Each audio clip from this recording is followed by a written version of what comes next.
Bienvenue sur Africa 24 pour cette nouvelle édition du QG News. Au sommaire de l'actualité. Reprise ce lundi du procès Gbagbo Blé Goudé à la Cour pénale internationale. Sam l'Africain témoigne à visage découvert et défend les deux accusés. Au Burkina Faso, vers une nouvelle modification du code électoral, le groupe parlementaire CDP est favorable à sa relecture. Les précisions à suivre. Élection présidentielle au Bénin. Le premier tour, c'était ce dimanche 6 mars. Le dépouillement est presque terminé. Les observateurs déployés dans le pays saluent le bon déroulement du scrutin. Le procès de Laurent Gbagbo et de Charles Blé Goudé a repris ce matin devant la Cour pénale internationale. Cette nouvelle semaine est consacrée à l'audition du 5e témoin sur les 138 prévus par l'accusation. Mohamed Sam Jichi, dit Sam l'Africain, premier témoin à visage découvert pour le compte de l'accusation, s'est exprimé à la barre. On s'attendait à des témoignages à charge, mais ça semble tout l'air d'un témoignage à décharge à l'avantage des accusés. On écoute Sam l'Africain. Si je me souviens bien, c'était le 4 octobre 2011. Lorsque nous étions à la pergola comme des prisonniers politiques, j'ai reçu un coup de téléphone venant du bureau du procureur qui m'invitait à me présenter devant eux. Il fallait dire ce qu'on savait. Donc j'ai trouvé que c'était normal de répondre pour éclaircir un peu tout le monde entier aujourd'hui de la vérité de la crise de Côte d'Ivoire. Quelle est la base? Où est venue cette crise? C'est ça qu'il faut expliquer. Et c'est ce que le monde veut savoir. C'est que si en Côte d'Ivoire, on sait où est venue la crise. Peut-être on n'a pas su la gérer et ça a engendré trop de morts et trop de victimes. Mais la crise est venue de quelque part. Je vous le disais en titre, au Burkina Faso, des députés du Congrès pour la démocratie et le progrès, partis de l'opposition, ont déposé une proposition de loi pour la modification du code électoral, une volonté qui intervient à quelques mois des élections municipales. Idlet Mirabel Bissou.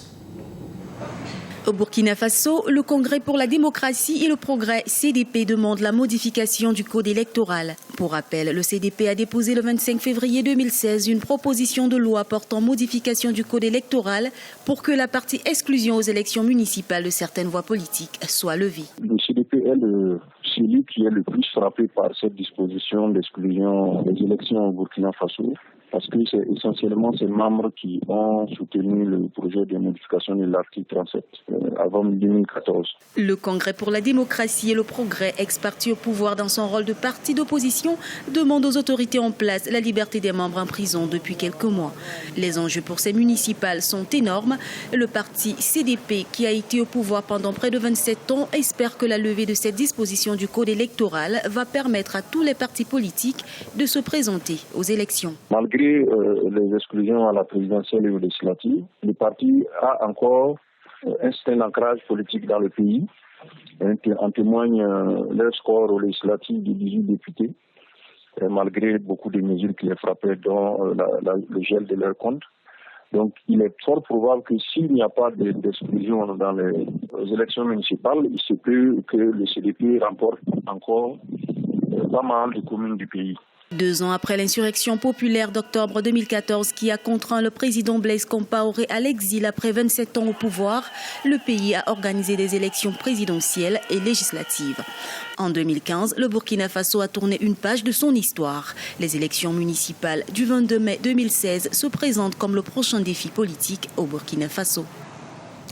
Élection présidentielle au Bénin, l'heure est désormais au dépouillement. Plus de 4 millions d'électeurs ont été appelés aux urnes. Les résultats provisoires devraient être connus ce mercredi. Plusieurs observateurs internationaux se sont rendus dans le pays. Objectif, garantir le bon déroulement du processus électoral qui, malgré quelques soucis d'organisation, s'est déroulé dans une ambiance plutôt apaisée. Un reportage de Mokhtar Bari, notre envoyé spécial.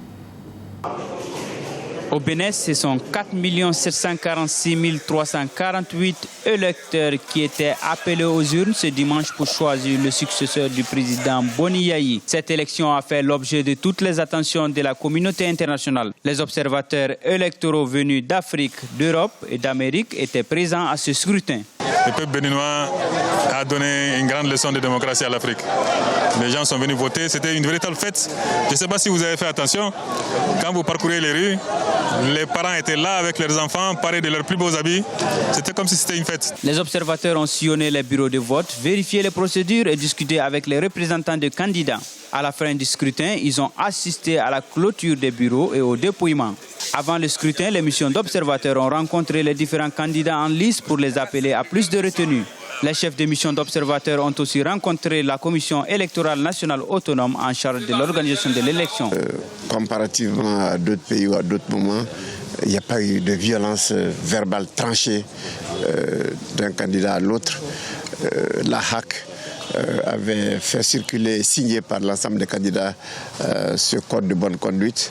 Et même les candidats que nous avions pu rencontrer avant le jour du scrutin, nous avons été impressionnés positivement par la hauteur de vue de la plupart d'entre eux. Près d'un millier d'observateurs internationaux sont répartis sur l'ensemble du territoire pour une bonne tenue du scrutin. Ils saluent la maturité du peuple béninois et appellent au calme après le vote.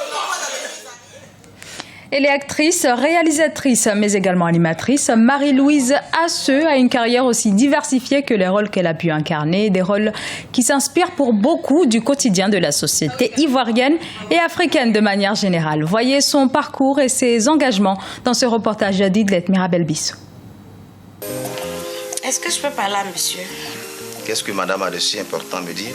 Comédienne et réalisatrice, Marie-Louise Asseux est une actrice ivoirienne engagée.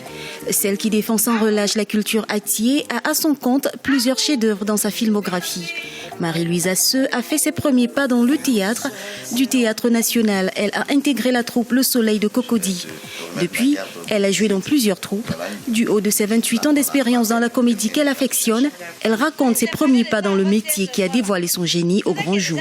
C'est plutôt le théâtre qui a été ma première passion. Comme tout enfant, dans toutes les communes ou dans tous les villages, il y a toujours des petits groupes d'animation. Et c'est pratiquement à partir de ces groupes d'animation que j'ai commencé. Et puis, je me suis laissée, à la limite, découvrir par des aînés qui, eux, étaient déjà dans ce métier-là, qui ont décelé quelque chose en moi, qu'ils ont appelé le talent. Et c'est aux côtés de ces aînés-là que j'ai tout appris. Le théâtre a servi de fenêtre à Marie-Louise Asseux pour le cinéma. Depuis, elle a joué dans plusieurs films et réalisé des œuvres qui racontent à leur manière le quotidien des Ivoiriens et des Africains. On se rappelle à 1988 de Bal poussière d'Henri Duparc qui a fait entrer la comédienne dans le cinéma. Comme actrice, elle a joué entre autres dans Faut pas fâcher, Ma famille, Sassandra, Sida dans la cité, sans compter ses nombreuses réalisations au rang desquelles Un an pour deux sœurs et l'histoire des copines. Si en Afrique, on comprend un jour qu'à partir des œuvres cinématographiques, on peut corriger des choses, on peut corriger des tas, corriger nos lacunes, on peut même se faire harakiri pour pouvoir dire oui, j'accepte parce que j'ai été tant, il faut que je change de mentalité, de façon de vivre, de façon de voir des choses, pour que ça ne demeure pas que dans les discours. À partir de ce moment-là, j'aurai atteint un objectif. À travers le théâtre et le cinéma, Marie-Louise Asseux sensibilise, partage sa vision du monde en s'appuyant sur les faits de société. Elle espère, avec sa passion, participer à l'édification du continent. Animatrice d'émissions satiriques, elle travaille au quotidien pour le changement de comportement en Côte d'Ivoire, surtout après les 10 années de crise qu'a traversé le pays.